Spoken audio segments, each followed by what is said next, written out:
আগামী দিনে রাজপথে ময়দানে কাঁধে কাঁধ মিলিয়ে শাহাদাতের মিছিলে অবতীর্ণ হওয়ার উদাত্ত আহ্বান জানিয়ে আজকের মতো এখানে শেষ করছি। ওমা তৌফিক ইল্লা বিল্লাহ। আবারও দেখা হবে ইনশাআল্লাহ। আসসালামু আলাইকুম ওয়া রাহমাতুল্লাহ। ওয়ালাইকুম আসসালাম।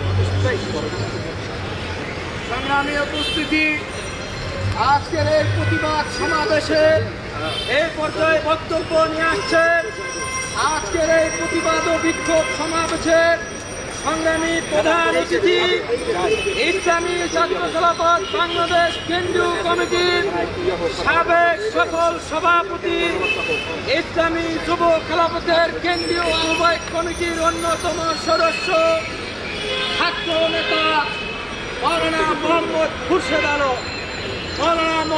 খুরশেদ আলম। আসসালামু আলাইকুম ওয়া রাহমাতুল্লাহি ওয়া বারাকাতুহু। নাহমাদুহু ওয়া নুসাল্লি আলা রাসূলিল কারীম, আম্মা বা'দ। খুবই দুঃখ ভারাক্রান্ত হৃদয় নিয়ে আপনাদের সামনে আমরা আজকে দাঁড়িয়ে এলাম। যে সময় আমার সহকর্মী বলেছে আমাদের সিরত নিয়ে আলোচনা করার কথা, কিন্তু দুঃখজনক সত্য কথা, আমাদেরকে এখন এমন এক বিষয় নিয়ে কথা বলতে হয় এই 90% মুসলমানের দেশে, তা আমরা কখনো কল্পনা করিনি। আমাদের কুমিল্লার প্রতিনিধি এই মুহূর্তে আমাকে ফোন দিয়ে জানালো কুমিল্লাতে অনেকগুলা আলেম ওলামা সাধারণ গণ্যমান্য মুসলমানদেরকে গ্রেফতার করা হয়েছে। আমরা এর তীব্র নিন্দা জানাই। সংগ্রামী সাথী ও বন্ধুগণ, আপনারা এখানে প্রশাসনের লোক যারা আছেন, আপনারাও মুসলমান, মিডিয়া ব্যক্তিত্ব যারা আছেন, আপনারা অনেকেই মুসলমান। আপনাদেরকে আমি প্রশ্ন রাখতে চাই, সেই পাহাড়ের উপরে কোনো মন্দিরে আজান দেওয়া হয় নাই, শুধু পাহাড়ের এক কোণে আজান দেওয়ার কারণে আমার 2 ভাগে গ্রেফতার করা হলে গণেশের পায়ের নিচে কোরআন শরীফ রাখার পরে তাদেরকে এখনো কেন গ্রেফতার করা হয় নাই বলুন। সংগ্রামী সাথী ও বন্ধুগণ, আমরা ইসকনের এই ষড়যন্ত্রের পা দিতে চাই না। তারা চায় এই সম্প্রতি যে সুন্দর অবস্থা বজায় আছে তা বিনষ্ট করার জন্য।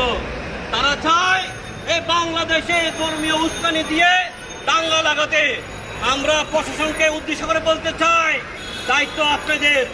আপনারা অবশ্যই যে এই ন্যাক্কারজনক ঘটনা ঘটে আমাদের এই বাংলাদেশের সহ পুরা বিশ্বের 150 কোটি মুসলমানের হৃদয় রক্তক্ষরণ করেছে, তাকে অতি বিলম্বে 24 ঘন্টা নয়, আপনাদেরকে আজকে দিনের ভিতরে তাকে গ্রেফতার করতে হবে। কিন্তু দুঃখজনক সত্য কথা, আমরা খবর নিয়েছি সেখানে কুমিল্লার প্রশাসন, স্থানীয় আলেম ওলামারা বসেছে, তাদেরকে বলা হয়েছে পূজা শেষ হওয়ার আগে নাকি কিছু করা যাবে না। কিন্তু কেন এই ডবল স্ট্যান্ড? কেন যেখানে অন্য কোনো ঘটনা ঘটার সাথে সাথে ডাইরেক্ট অ্যাকশন করা হয়, আর এখানে মহাগ্রন্থ আল কোরআন, যাকে মুসলমান ভাইয়েরা আমরা হৃদয় ধারণ করি, তাকে গণেশের পায়ের উপর রাখার পরেও এখনো কেন এই দুষ্কৃতিকারীকে গ্রেফতার করে হয়নি? এবং আপনারা সম্ভবত দেখেছেন আমার প্রাণের ভাই এই কোতোয়ালি থানা ওসি কোরআনকে বুকে আগলে রেখে সে আপনাদেরকে দেখে দিয়েছে কোরআন বুকে থাকে, পায়ের নিচে নয়।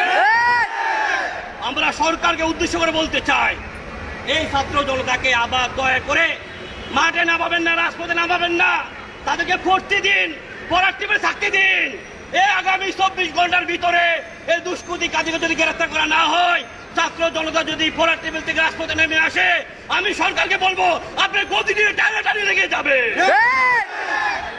সংগ্রামী সাথী ও বন্ধুগণ, 24 ঘন্টার ভিতরে যদি গ্রেফতার করা না হয়, আমরা কেন্দ্রীয় নেতৃবৃন্দের সাথে আলোচনা করে এবং কি বৃহত্তম ছাত্র জনতাকে সাথে নিয়ে ঐক্য করে হরতাল থেকেও কঠোর আন্দোলন দিতে বাধ্য হব। সাথে সাথে তৌহিদি জনতাকে আমি লক্ষ্য করে বলতে চাই, কোনোরকম উস্কানি দাঙ্গা করা যাবে না, কোনোরকম উস্কানিতে কোনো ফাঁদে পা ফেলা যাবে না, ইসকনের ফাঁদে পা ফেলা যাবে না, কোনোরকম কোনো মারামারি কাটাকাটি জ্বালা পোড়া করা যাবে না। খুবই হুঁশিয়ার সতর্কভাবে শান্তি শৃঙ্খলাভাবে আমরা আন্দোলন করব, আমাদের মুরব্বীদের নির্দেশের মধ্যে আন্দোলন করব। কোনোরকম জ্বালাও পোড়া বাংসরের বিশ্বাসী ইসলাম সমর্থন করে না, আমরাও সমর্থন করি না। সংগ্রামী সাথী বন্ধুগণ, ইসলামী ছাত্র বাংলাদেশের আজকের এই প্রোগ্রাম করাতে কেন্দ্রীয় কমিটিকে আমরা ধন্যবাদ জানাচ্ছি। যারা আপনারা এখানে উপস্থিত হয়েছেন, এটা ইমানের তাকাজা, আপনি এখানে উপস্থিত হয়েছেন, আপনাদেরকে অভিনন্দন জানাচ্ছি। আগামী দিনের সকল আন্দোলন সংগ্রামে আপনাদেরকে পাশে পাবো এই আশাবাদ ব্যক্ত করে আজকের মধ্যে এখানে শেষ করছি। মা তৌফিক ইল্লা বিল্লাহ। সংগ্রামী উপস্থিতি, আজকের এই বিক্ষোভ প্রতিবাদ সমাবেশে সমাপনী বক্তব্য রাখবেন ইসলামী ছাত্র খেলাফত বাংলাদেশ কেন্দ্রীয় কমিটির সংগ্রামী সফল সভাপতি, ছাত্র জনতার হৃদয়ের অহংকার, তৌহিদি জনতার হৃদয়ের অহংকার, ছাত্র নেতা মাওলানা মোহাম্মদ আবুল হাশেম শাহী। আল্লাহু আকবার, আল্লাহু আকবার।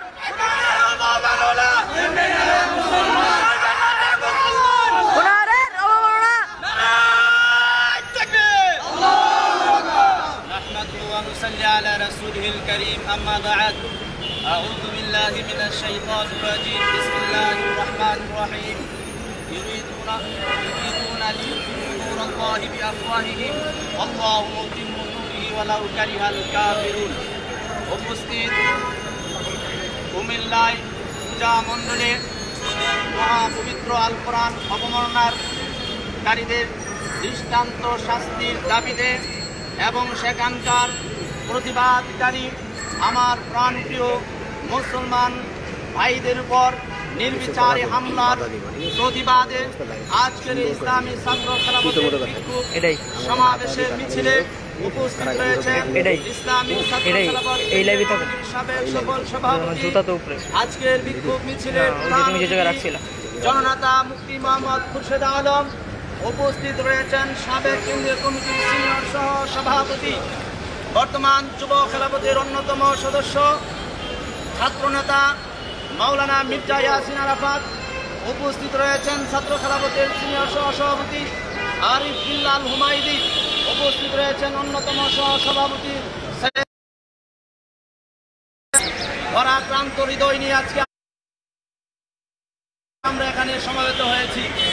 আমরা মোটেও প্রস্তুত ছিলাম না। আমরা আজকে দেখতে পাচ্ছি কুমিল্লায় পূজা মণ্ডলে মহাপবিত্র, আমরা সবাই জানি পৃথিবীতে মহান আল্লাহ সুবহানাহু ওয়া তাআলা যতগুলো কিতাব নাযিল করেছেন তার মধ্যে সর্বশ্রেষ্ঠ কিতাব হইল আল কোরআন। সেই সর্বশ্রেষ্ঠ কোরআন, সর্বশ্রেষ্ঠ নবী বিশ্ব মানব মণ্ডলীর জন্য, বিশ্ব মহান আল্লাহ সুবহানাহু ওয়া তাআলা আমাদের উপর নাযিল করেছেন মানুষের কল্যাণের জন্য, মানুষের মুক্তির জন্য। দুনিয়াতে মানুষ যেন সুন্দরভাবে জীবন যাপন করতে পারে, মিলে মিশে তারা যেন কাজে কাজ মিলে তারা সমাজে করবেন। প্রিয় ভাইয়েরা আমার, আজকে আমরা লক্ষ্য করেছি আজকে এই দেশে 90% মুসলমানের দেশে আমাদের অন্য অন্য ধর্মাবলম্বী ভাইরা রয়েছে, তাদের ইবাদতখানা রয়েছে। তারা যখন ইবাদত করে বা তারা পূজা করে বা বৌদ্ধরা যখন তারা তাদের ইবাদত করে, আমাদের দেশের মুসলমান ভাই এবং বোনেরা তাদেরকে সহযোগিতা করে। আমরা দেখেছি তাদের পূজা মণ্ডলে বা তাদের গির্জাগুলো মসজিদের পাশাপাশি থাকার কারণেও এই দেশের মুসলমান তাদের গির্জা বা তাদের উপাসনালয়কে মুসলমান হেফাজত করে। কিন্তু পরাক্রান্ত হৃদয় নিয়ে বলছি, আজকে কুমিল্লায় আমাদের সেই পবিত্র কোরআনকে যে অপমান করে যে দৃষ্টান্ত দেখিয়েছে, সারা দেশের মানুষের হৃদয়ে যে রক্তক্ষরণ হয়েছে, তা কখনো এই দেশের মুসলমান এই অপমাননা সহ্য করতে পারে না। কথা বলুন ঠিক না? বন্ধুরা আমার, এই দেশের মানুষ বহু কিছু সহ্য করেছে, সব কিছু সহ্য করতে পারে, কিন্তু মহান কোরআনের পর যখন আঘাত আসবে এই দেশের মুসলমান কখনো বসে থাকতে পারে না। কথা বলুন ঠিক না? কোরআন নাজিলের পর থেকে নিয়ে অবধি পর্যন্ত ইতিহাস সাক্ষী রয়েছে এই কোরআনের জন্য সাহাবায়ে কেরাম জীবন দিয়েছে, এই কোরআনের জন্য তাবে তাবিঈন, আম্মায়ে মুজতাহিদিন, সালফে সালিহিন, আমাদের আকাবির আস্তাগফার ইমানদার তৌহিদি জনতারা যুগে যুগে তারা কোরআনের জন্য রক্ত দিয়েছে। কিয়ামত পর্যন্ত কোরআনের জন্য, ইসলামের জন্য তারা আবারও রক্ত দিতে প্রস্তুত রয়েছে। কথা বলুন ঠিক কিনা? আমি আমরা প্রশাসনকে দৃষ্টি আকর্ষণ করে বলছি, অনতি বিলম্বে এই কোরআনকে যারা অপমান করেছে তাদেরকে দৃষ্টান্তমূলক শাস্তির ব্যবস্থা করুন, গ্রেফতার করুন। এবং যারা সেখানকার শান্তিপ্রিয় প্রতিবাদকারী মুসলমান ভাইদের উপর হামলা করেছে এদেরকেও চিহ্নিত করেন, এরা কোন জায়গার, যারা মুসলমানের হৃদয়ে রক্ষাকরণ হয়েছে তারা সেই রক্তকরণের প্রতিবাদ স্বরূপ রাস্তায় দাঁড়িয়েছিল, তাদের উপর হামলা করেছে। আমাদের তো বিশ্বাস এরা মনে হয় ভিন্ন কোনো এজেন্ট নিয়ে মুসলমানদের উপর হামলা করেছে। এখানে অনেক বক্তব্য দিয়েছে, একটা সংগঠনের নাম বলেছে ইসকন সংগঠন। আমরা পরিষ্কার বলছি, কোন সংগঠন বুঝি না, ইসকন বুঝি না। কোরআনের উপর যদি আঘাত আসে এই দেশের মুসলমান চাপিয়ে পড়বে, তোমাদেরকে পিঠের চামড়া তোমাদের এই দেশে থাকবে না। সম্মানিত সংগ্রামী উপস্থিতি।